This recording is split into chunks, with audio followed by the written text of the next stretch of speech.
कृष्णा हरे हरे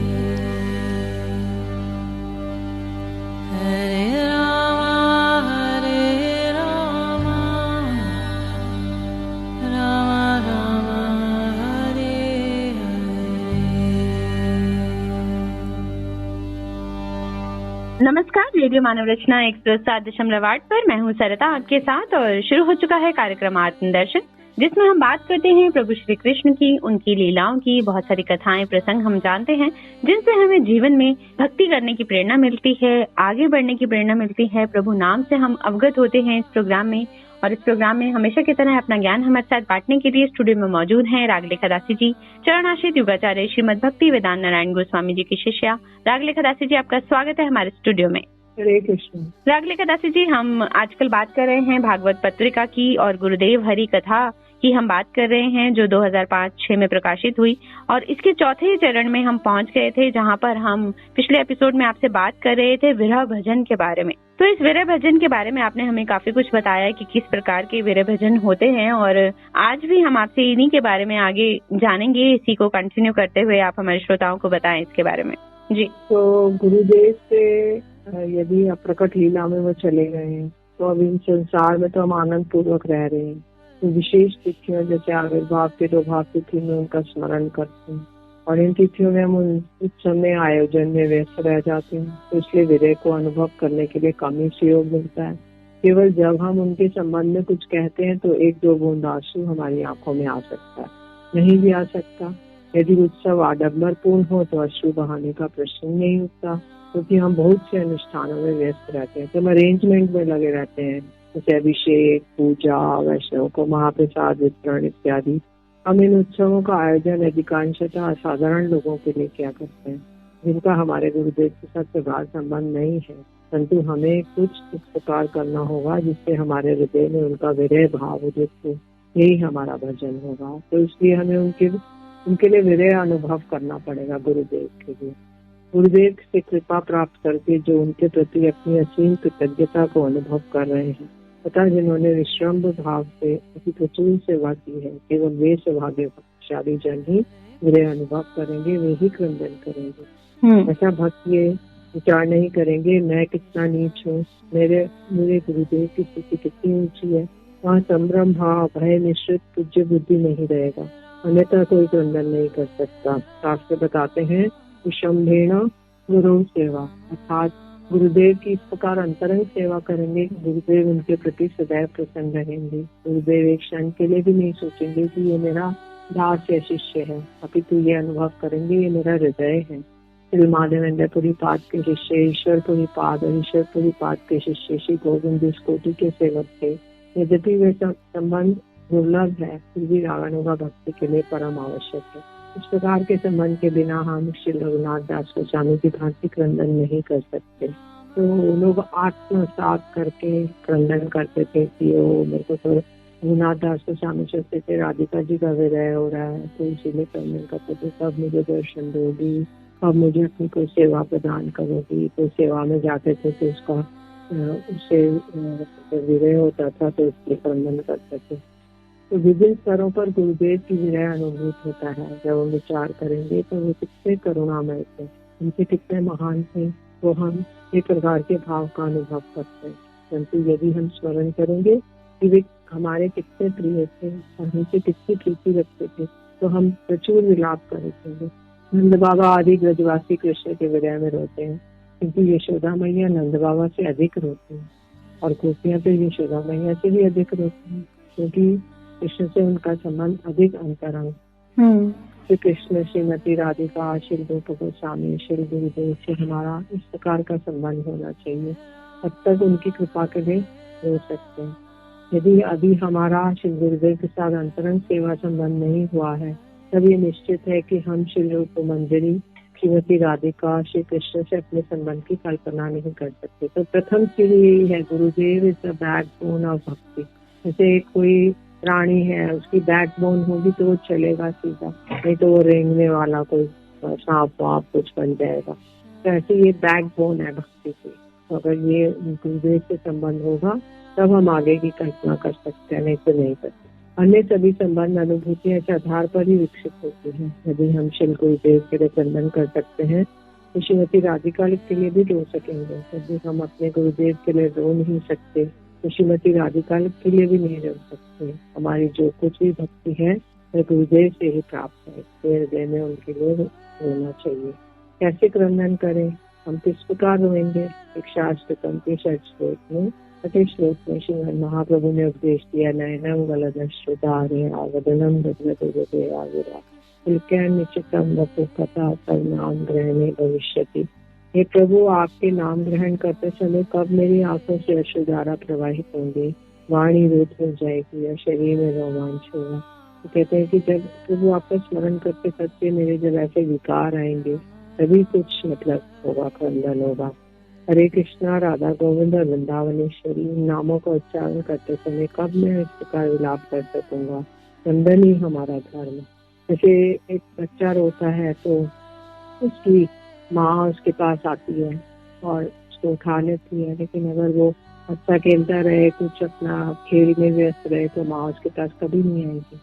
तो इसमें एक कहानी बताते हैं कि एक बार एक परिक्रमा चली थी नदी की, तो एक मैया अपने पुत्र के साथ वहाँ परिक्रमा अटेंड करने गई।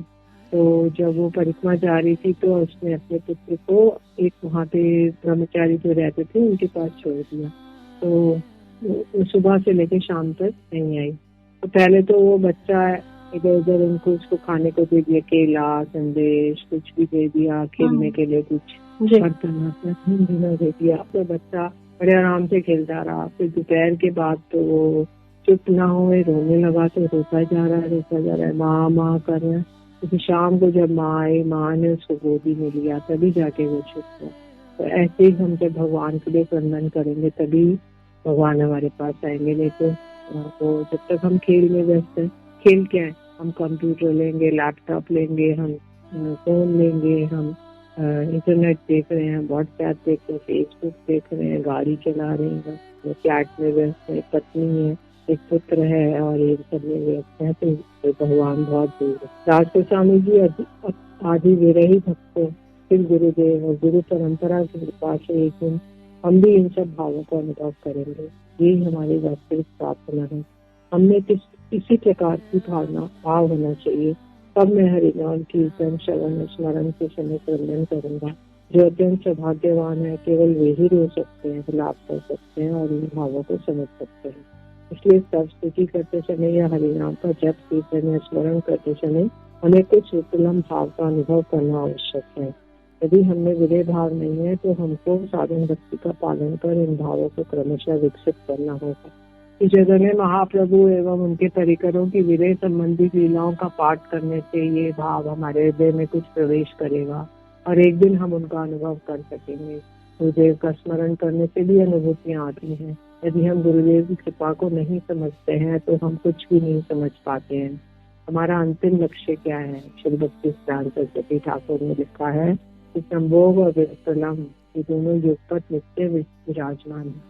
जिनको विप्रलम का कुछ, अब विक्रम माने विरह, वे ही संभोग माने मिलन, लीला का आस्वादन कर सकते हैं। विप्रलम भाव का अनुभव करना हमारे साधन भजन का मुख्य और अंतिम लक्ष्य है। यदि ये प्राप्त हो गया तो हम सब कुछ अनुभव कर सकते हैं। जी बिल्कुल। और विरह की अगर बात करें तो सभी जानते हैं कि कितना विरह हुआ था जब श्री कृष्ण जो है छोड़कर गए थे और नंद बाबा, यशोदा मैया, गोपियां, राधिका, बहुत सारा मतलब विरह के गीत भी गाए गए और इसको जो बहुत ही खूबसूरत प्रसंग के रूप में गुरुदेव हरि कथा के अंतर्गत जो है समाहित किया गया है, जिसे हमने अभी जाना रागलेखा दासी जी से। तो आगे और भी बहुत कुछ है इस कड़ी में जानने के लिए, जानेंगे, लेकिन एक छोटे से ब्रेक के बाद सुनते हैं एक प्यारा सा भजन, फिर लौट कर आते हैं। आप जुड़े रहिए रेडियो मानव रचना 107.8 के साथ। कार्यक्रम है आत्मदर्शन। Feel good, feel live.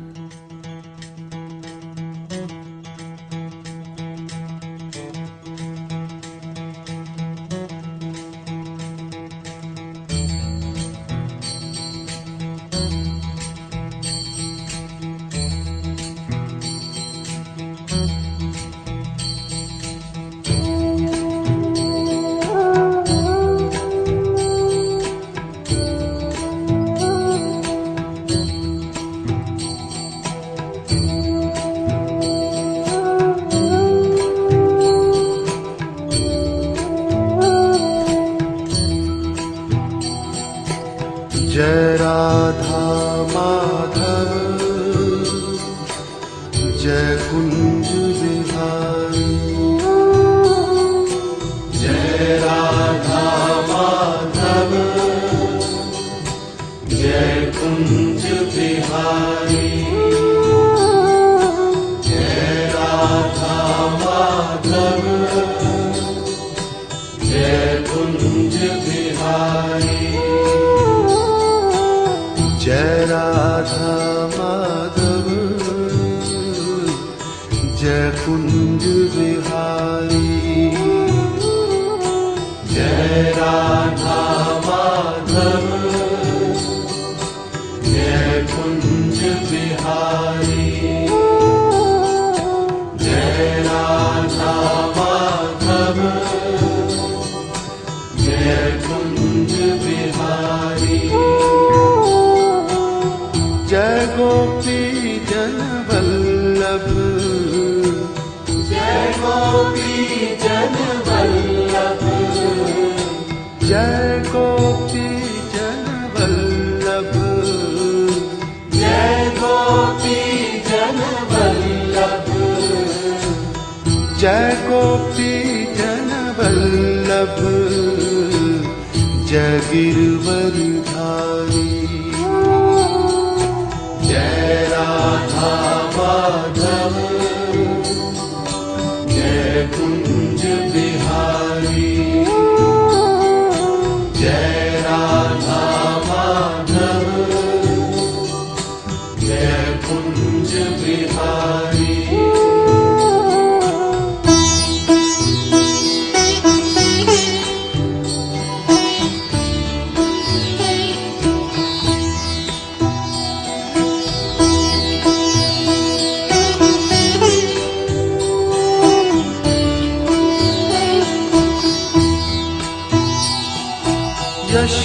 Yashodanandan Braj जन रंजन, यशोदानंदन ब्रज जन रंजन, यशोदानंदन ब्रज जन रंजन, यशोदानंदन ब्रज जन रंजन, यशोदानंदन ब्रज जन रंजन, यशोदानंदन ब्रज जन रंजन, यशोदानंदन ब्रज जन रंजन, यशोदानंदन ब्रज जन रंजन, यशोदानंदन ब्रज जन रंजन, यशोदानंदन ब्रज जन रंजन, यमुना तीर वनचारी, जय राधा माधव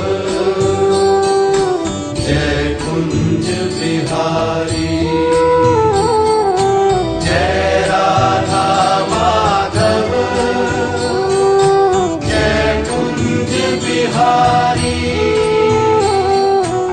जय गोपी जन वल्लभ, जय गोपी जन वल्लभ, जय गोपी जन वल्लभ, जय गोपी जन वल्लभ, जय गोपी जन वल्लभ, जय गिरवरधारी,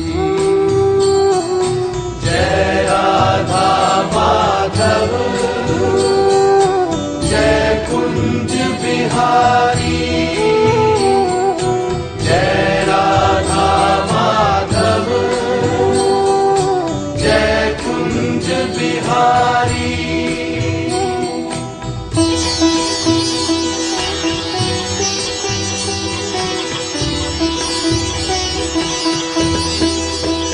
हरे कृष्णा कृष्णा कृष्णा हरे हरे, हरे कृष्णा कृष्णा कृष्णा हरे हरे, हरे कृष्णा कृष्णा कृष्णा हरे हरे, हरे Krishna Krishna Krishna Krishna Hare Hare Hare Rama Rama Rama Hare Hare Hare Rama Rama Rama Hare Hare Hare Krishna Krishna Krishna Hare Hare Hare Krishna Krishna Krishna Hare Hare Hare Rama Rama Rama Hare Hare Hare Rama Rama Rama Hare Hare Hare Krishna Krishna Krishna Hare Hare Hare Rama Rama Rama Hare Hare Hare Krishna Krishna Krishna Hare Hare Hare Rama Rama Rama Hare Hare Hare Krishna Krishna Krishna Hare Hare Hare Rama Rama Rama Hare Hare Hare Krishna Krishna Krishna Hare Hare Hare Rama Rama Rama Hare Hare Hare Krishna Krishna Krishna Hare Hare Hare Rama Rama Rama Hare Hare Hare Krishna Krishna Krishna Hare Hare Hare Rama Hare Krishna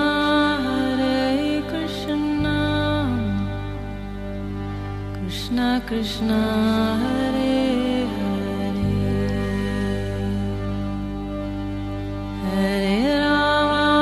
Hare Rama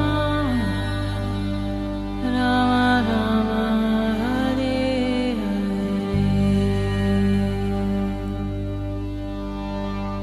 स्वागत है आप सभी का एक बार फिर radio मानवरचना 107.8 पर। मैं हूँ शारदा आपके साथ और कार्यक्रम है आत्मदर्शन, जिसमें आजकल हम बात कर रहे हैं भागवत पत्रिका की, जिसमें गुरुदेव हरि कथा का जिक्र है, वर्णन है, जो 2005 और 2006 में प्रकाशित हुई। और अभी तक इसमें हम बहुत कुछ जान चुके हैं। मद भक्तों का जिक्र हम कर चुके हैं, जान चुके हैं रासलीला, बसंत पंचमी, प्रभु की दैनिक लीलाओं के बारे में हमने जाना, भगवान के नाम से हम अवगत हुए और अभी हमने जाना विरह भजन के बारे में भी। तो चलिए अब आगे बढ़ते हैं इस कड़ी में और हरि कथा का जो 5वां भाग है उसके बारे में जानते हैं रागलेखा दासी जी से। जी रागलेखा दासी जी। हरि कथा 5 जो है भागवत पत्रिका की 2005-2006 में प्रकाशित हुई थी। तो उसका है श्री शुक के बारे में चर्चा करेंगे। सुखदेव गोस्वामी जी ने श्रीमद् भागवतम में श्रीमती राधिका का नाम प्रत्यक्ष रूप से नहीं बताया, क्योंकि महाराज परीक्षित के जीवन के केवल 7 दिन रह गए थे, जबकि राधा नाम उच्चारण करने से ही सुखदेव जी को 6 मास की मूर्छित हो जाते थे। ब्रह्म वैवर्त पुराण में कहा गया है कि राधा नाम मंत्रेण मूर्छा षण्मासी की भवेत नोच्चरे मत स्पष्टम परीक्षित। यदि सुखदेव गोस्वामी श्रीमती राधिका का नामोच्चारण करते तो तत्क्षणात उनको सब उनकी लीलाएं याद आ जाती और राधा प्रेम में आविष्टित हो जाते और वे अंतरदशा में कृष्ण सेवा में निमग्न हो जाते थे और बाहर से जड़वत हो जाते। उधर परीक्षित महाराज को केवल 7 दिनों में संपूर्ण श्रीमद् भागवतम श्रवण कराना है। श्रीमती राधिका का केवल नाम मात्र उच्चारण से सुखदेव गोस्वामी को क्यों मूर्छित हो जाते थे। स्वरचित बृहद भागवतामृतम की टीका में सनातन गोस्वामी जी कहते हैं कि श्रीमती राधिका सुखदेव गोस्वामी की इष्ट देवी है, इसलिए जब भी उनका नाम उच्चारण करते थे तो आविष्ट चित्त हो जाते थे और अंदर से उद्दीपन है, बाहर से जड़वत। ये श्रीमद् भागवतम में उन्होंने श्री राधिका और अन्य गोपियों के नाम गुप्त रूप से ही दिए हैं। इसी कारण सुखदेव गोस्वामी ने उनका नाम प्रत्यक्ष रूप से नहीं दिया, बल्कि परोक्ष रूप से उच्चारण किया है। वैसे शास्त्र की विधि अनुसार परोक्षवाद का महत्व प्रत्यक्षवाद से अधिक है। परोक्ष मतलब इनडायरेक्ट और प्रत्यक्ष मतलब डायरेक्ट। तो डायरेक्ट राधिका जी का नाम नहीं आया श्रीमद् भागवतम में, और परोक्ष इनडायरेक्टली आया। जी जी। श्री कृष्ण कहते हैं 3 भागों में विभक्त वेद यदि अंततः जीव को शुद्ध चिदात्मा बताते हैं। ऋषिगण परोक्षवाद के व्याख्याता हैं तथा परोक्षवाद मुझे भी प्रिय है, इसलिए सुखदेव गोस्वामी ने भी गोपियों का नाम परोक्ष रूप से उच्चारण किया। उदाहरण स्वरूप श्रीमद् भागवतम के 10वें स्कंद के 30वें अध्याय के 28वें श्लोक में अन्य आदित श्लोक सूचित करता है कि जिस गोपी के द्वारा श्री कृष्ण सर्वोत्तम रूप से आराधित वह श्रीमती राधिका। एक रसिक भक्ति समझता है कि श्रीमती राधिका ने ही सबसे उत्तम रूप से श्री कृष्ण की आराधना की, इसको साथ में लेकर श्री कृष्ण राजस्तरी से अदृश्य हो गए। ये वही गोपी हैं जिनके मस्तक और चरणों का श्रृंगार श्री कृष्ण ने मुद्रित में किया। और आदित्य शब्द जो श्रीमती राधा रानी को सूचित करता है और राधा जी के नाम की भांति सुनाई देता है, उसका उच्चारण करने से ही सुखदेव गोस्वामी तत्क्षणात आविष्टित होने लगते, किंतु भावाविष्ट होते ही उन्होंने प्रसंग को बदल दिया। श्रीमद् भागवतम के 2:4-14 में भी सुखदेव गोस्वामी ने राधा सा शब्द श्री कृष्ण के अतुलनीय ऐश्वर्य के अर्थ में व्यवहार किया, जो परोक्ष रूप से श्रीमती राधिका को सूचित करता है। तो सनातन गोस्वामी कहते हैं कि श्रीमद् भागवतम के 10वें स्कंद के रासवंत अध्याय में गोपी की भ्रमर गीत, उधर संदेश आदि में सुखदेव गोस्वामी ने सावधानी से अन्य शब्दों का व्यवहार किया, तो परोक्ष रूप से श्रीमती राधिका को सूचित करते हैं। उन्होंने कास्तिक दोहम हित्वा और सस्ते पदे में या गोपिन अन्य प्रवधुर अन्वत सत्यता पाचित कराम्बोज चौरे शब्दों का व्यवहार किया। ये शब्द श्रीमती राधिका और अन्य गोपियों को सूचित करते हैं जो रसिक भक्त हैं। इनकी आंखें खुली हुई हैं, वे गोपियों और श्रीमती राधिका का नाम सर्वत्र देख सकते हैं, किंतु जो अंधे हैं वे नहीं देख सकते। इसलिए हम विशेष रूप से सनातन गोस्वामी जी के आभारी हैं, क्योंकि यदि वे इन तथ्यों को प्रकाशित नहीं करते तो हम कदापि नहीं जान सकते। परंतु वास्तव में श्रीमती राधिका का नाम देते सुखदेव गोस्वामी इतना भाव विभल क्यों हो जाते थे। श्रीमद् भागवतम में प्राय कहा गया है शिशु को वाचा। शिशु का अर्थ है प्रिय सुख अथवा श्री का या श्रीमती राधिका का वही तोता। कवि कर्णपूर्ण गोस्वामी ने अपने आनंद वृंदावन चंपू में वर्णन किया है। सुखदेव पहले श्रीमती राधिका के सुख थे, जो श्रीमती राधिका जी के बाएं हाथ में बैठते थे और श्रीमती राधिका जी उनको अनार के दाने खिलाया करती थी और उनको दुलारते हुए कहती थी बोलो कृष्ण कृष्ण। तो वे देवता मधुर स्वर से कृष्ण का नाम उच्चारण करने लगता। एक बार वह उड़ते हुए नंदग्राम में कृष्ण की बगीचे में जा पहुंचा। वृक्ष की डाली पर बैठकर श्रीमती राधिका के समान स्वर में मधुर रूप से कृष्ण कृष्ण उच्चारण करने लगा। ये सुनकर कृष्ण बड़े आकर्षित हो गए। अनार के पेड़ पर बैठे इस तोते को देखकर बोले कृपया कुछ और बोलो।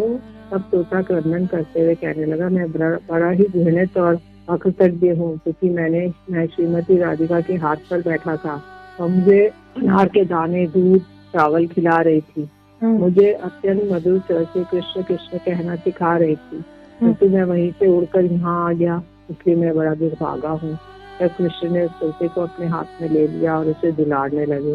इतने में ललिता विशाखा जी आ गई और कहने लगी ये सुख हमारी स्वामिनी श्रीमती राधिका का है, ये इनको इतना प्रिय है तो वे इसके साथ इसके बिना जी नहीं सकती, अतः ये हमारे हाथ में दे दीजिए, हम इसे राधिका जी को लौटा देंगी। कृष्ण ने कहा यदि ये सुख उनका है तो तुम उसे बुलाओ, ये तुम्हारे पास चला जाएगा। सखियों यदि यह उनका नहीं होगा तो तुम्हारे बुलाने पर नहीं जाएगा। सखियों ने सुख को बुलाने की बहुत चेष्टा की, परंतु वह नहीं आया। तब सखियों ने कृष्ण को ये कहते हुए गालियां देने लगी कि जो कुछ भी तुम्हारे पास आता है वह अपने वास्तव मालिक के पास नहीं लौटता। तब वे यशोदा माता के पास गई और सारी बात बताई। यशोदा मैया ने कृष्ण को से सुख को छीन लिया और बोली तुम कुछ भी नहीं करते हो, सब समय केवल पशु पक्षियों के साथ खेलते रहते हो। अभी तुम्हारे स्नान का समय है, तुम्हारे पिताजी भोजन के लिए प्रस्तुत हैं, किंतु तुम्हारे बिना वे कैसे भोजन करेंगे, इसलिए तुरंत जाओ। तब उन्होंने ललिता विशाखा के हाथ में सुख को दे दिया और कृष्ण को खींचते हुए ले गए। कि राधा और कृष्ण गोलोक वृंदावन में लौट जाने से पहले शुक से कहा, श्रीमद् भागवतम का प्रचार करने के लिए तुमको इस जगत में रहना पड़ेगा। इस बात पे शुक को रोते हुए देखकर उन दोनों ने कहा, श्रीमद् भागवत को प्रकाशित करने के लिए तुम्हारे अतिरिक्त और कोई योग्य व्यक्ति नहीं है, इसलिए तुमको यहाँ निश्चित ही रहना होगा। इसलिए राधिका और कृष्ण के अप्रकट के बाद शुक एक ऐसे स्थान की खोज करने लगे जहाँ कृष्ण कथा हो रही हो। शंकर जी को कृष्ण के परम भक्त जानकर शुक उड़ते हुए कैलाश पर्वत जा पहुंचे। वहाँ उन्होंने देखा शंकर जी अपनी पत्नी पार्वती जी को श्रीमद् भागवत सुना रहे हैं, इसलिए वह एक पेड़ पर बैठ गए। पत्तों के अंदर आवृत रहने के कारण शंकर जी उसकी उपस्थिति नहीं जान सके। तो श्रीमद् भागवतम के प्रथम 3 स्कंद बहुत तात्विक हैं। स्त्रियों के स्वभाव से संबंधित होने के कारण उनको सुनते समय पार्वती जी को नींद आ गई। पार्वती जी केवल रसमयी लीलाओं को, विशेषकर राधा और कृष्ण का मिलन, भ्रमण, परिहास आदि लीलाओं को सुनना चाहती थी, परंतु शुक हाँ हाँ करता रहा। शंकर जी ये समझकर आग्रह पूर्वक कथा कहते गए और पार्वती जी भी सुन रही हैं। जब शंकर जी ने 12 स्कंद की आवृत्ति समाप्त की तो पार्वती जी जग गई और बोली, परंतु मैंने तो कथा नहीं सुनी जो मेरी इच्छा थी। क्या आप दशम स्कंद की कथा कह चुके हैं? तो क्या उसे पुनः सुनाइए। तब शंकर जी ने सोचा तो कौन सुन रहा था और कौन बीच बीच में ठीक पार्वती के स्वर में हाँ हाँ बहुत अच्छा कह रहा था। तो वे ढूंढने लगे। पास ही में पेड़ की डाली पर एक सुंदर तोते को बैठे हुए देखकर सोचने लगे, तोता किसी की आवाज की नकल कर सकता है, इसलिए शायद वह उसी प्रकार कह रहा था। किसी अयोग्य व्यक्ति को श्रीमद् भागवत सुनना उचित नहीं। एक पक्षी होने के कारण वह अयोग्य है, इससे तुरंत ही इसका वध करना उचित है, अन्यथा ये अपने सुने हुए का दुरुपयोग कर सकता है। उन्होंने त्रिशूल को धारण कर शंकर जी उसके वध के लिए चल पड़े, परंतु वह उड़ गया और गंगा तट पर स्थित बद्र का आश्रम में व्यास जी के आश्रम में प्रवेश कर गया। वहाँ उन्होंने देखा व्यास जी अपनी पत्नी को श्रीमद् भागवत श्रवण करा रहे थे। कथा सुनकर उनकी पत्नी इतना भाव विभोर हो गई, उनका मुंह खुल गया था। वे शुक उनके मुख में प्रवेश करके अंदर चला गया। शुक के पीछे भागते भागते शंकर जी त्रिशूल हाथ में लेकर वहाँ पहुंचे और बोले, व्यास जी मैं आपको प्रणाम करता हूँ, मैं एक शुक के पीछे दौड़ रहा हूँ, क्या आपने उसे देखा है? उससे वे व्यास जी ने उत्तर दिया, आप एक शुक को क्या ढूंढ रहे हैं? मैं तो उसको मारना चाहता हूँ। क्यों? क्योंकि सुनने की योग्यता न होते हुए भी उसने श्रीमद् भागवतम को सुन लिया। क्या मैं ये पूछ सकता हूँ कि श्रीमद् भागवत के श्रवण का फल क्या है? अमर हो जाना। तो यदि वह अमर हो गया तो आप उसका वध कैसे करेंगे? आप इस विचार को त्याग कीजिए और अपने आश्रम में लौट जाइए। शंकर जी समझ गए कि शुक का वध नहीं किया जा सकता। वे कैलाश लौट गए। अपनी माता के घर से 16 वर्षों तक रहकर वही शुक सुखदेव के रूप में आविर्भूत हुए और श्रीमद् भागवतम के वक्ता बने। सुखदेव पहले श्री शुक थे, श्रीमती राधिका के शुक थे। वे इतने रसिक थे कि राधा नाम उच्चारण करते ही आविष्ट हो जाते थे।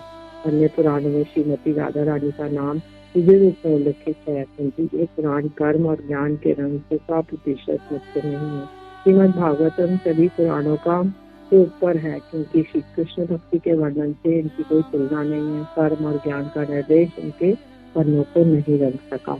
जी, बहुत ही सुंदर कथा रागलेखा दासी जी आपने सुनाई। श्री शुक आपने आज सुनाई कि किस तरह से शुकदेव स्वामी जी जो हैं वो राधिका के शुक थे, तोते थे, और कैसी उनकी आगे जीवन रहा। और बहुत ही खूबसूरत ये प्रसंग आपने हमें बताया। और श्रीमद् भागवतम जो है वो सभी पुराणों से ऊपर है, और श्रीमद् भागवतम को सुनने से ही वो जो तोता था उसकी जान जो है बख्श दी शिव जी ने। तो ये जो प्रसंग हमने आपसे जाना हरि कथा के अंतर्गत बहुत ही खूबसूरत, और भक्तों को भी श्रीमद् भागवतम का जो अपने जीवन में एक बार जरूर जो है श्रवण करना चाहिए, सुनना चाहिए, पढ़ना चाहिए। और आप देखिएगा कि आपके जीवन में बहुत ही ज्यादा जो है प्रभाव पड़ेगा, उसका बहुत ही ज्यादा बदलाव जो है आप अपने जीवन में देखेंगे। अगर आप प्रभु भक्ति करते हैं तो आपका जीवन स्वतः ही सुंदर हो जाता है। और इस कार्यक्रम के माध्यम से हमारी यही कोशिश रहती है कि हम आपको प्रभु की भक्ति से अवगत करा सकें, उस प्रभु के नाम से अवगत करा सकें। तो आज कार्यक्रम आत्मदर्शन में बस इतना ही। अगले एपिसोड में और भी बहुत कुछ जानेंगे रागलेखा दासी जी से, भागवत पत्रिका की गुरुदेव हरि कथा के अंतर्गत बहुत कुछ। लेकिन आज के लिए हमें दीजिए इजाजत। रागलेखा दासी जी आपका बहुत बहुत शुक्रिया हमारे स्टूडियो में आने के लिए। हरे कृष्ण। तो श्रोताओं अगले एपिसोड में जानेंगे हम रागलेखा दासी जी से इस हरि कथा के अंतर्गत बहुत सारी बातें, बहुत सारी कथाएं। लेकिन अभी के लिए हमें दीजिए इजाजत और सुनते रहिए रेडियो मानव रचना 107.8 FM पर आने वाले अन्य कार्यक्रमों को भी। Feel good, feel live.